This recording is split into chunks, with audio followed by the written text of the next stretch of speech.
Hello everyone, welcome back to another art tutorial. And today's video is about my process on portraits with watercolor. So, let's get started.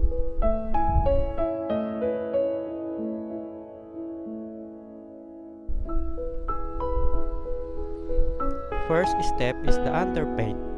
I start off with putting a layer of the lightest shade all over the skin area. I left some part untouched for the highlights. I'm using Holbein watercolor and Fabriano watercolor paper. I'm having a hard time drying the paint because the paper I use is not really good when it comes to absorbing water.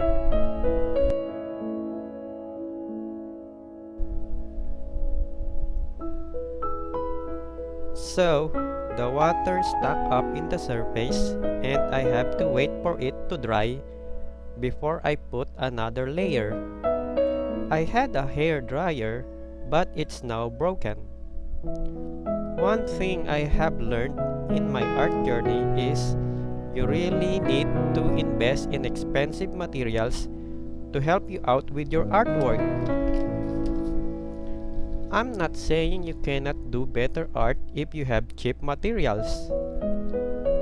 I also use ballpoint pen and that is very cheap and I like it very much. All I'm saying is you will get a big boost if you are using artist grade materials, and that is a sad reality.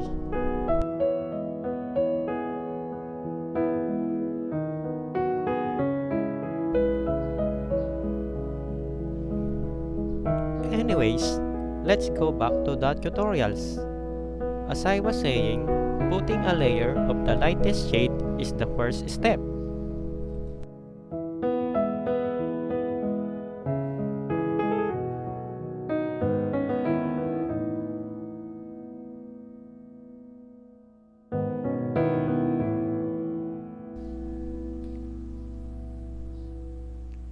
Second step is layering. I do the shadow part layer by layer. I put a transparent mixture of paint and build up layers to achieve the skin tone.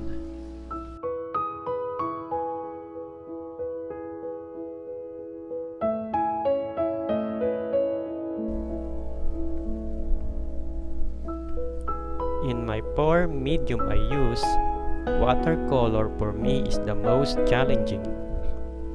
It's hard to control the water because I like to paint with more water. But I don't like my painting to be a loose painting. So I keep practicing and be better over time.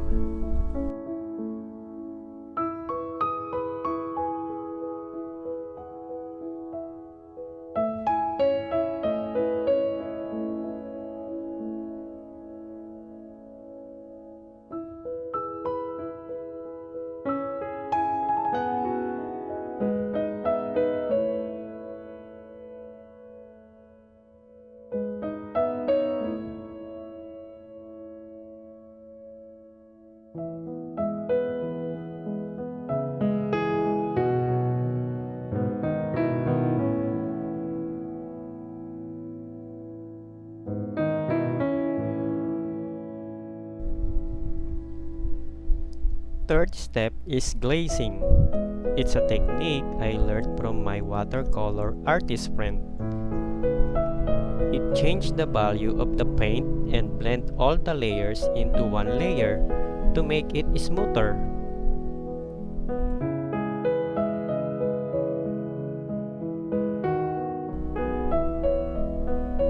Let's watch the rest of the video until we reach the final step.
fourth step is detailing.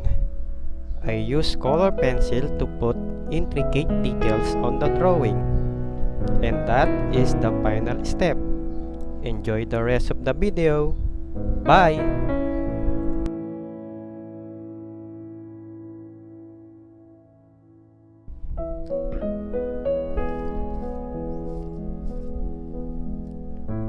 Shout out to kay Yen Estudillo. Shout out to Daphne. Shout out kay Ange Kayabyab na napakaganda. Shout out to family Managon at Tabaris. Shout out to Lizzie Marie Lilian. Shout out to Eli. Shout out to Baby Kent Ababon. Shout out to Mary Joy De La Cruz. Shout out to Celsa May Sabilion. Shout out to Chanel Tapukar. Shout out to Nikki Longos. Shout out to Trixie Candonyes. Shout out to Ana Marie Andos. Shout out to Irish Bacornay from Negros Oriental. Shout out to Mary Chris Bactol Relubo na taga Mindanao. Thank you for watching.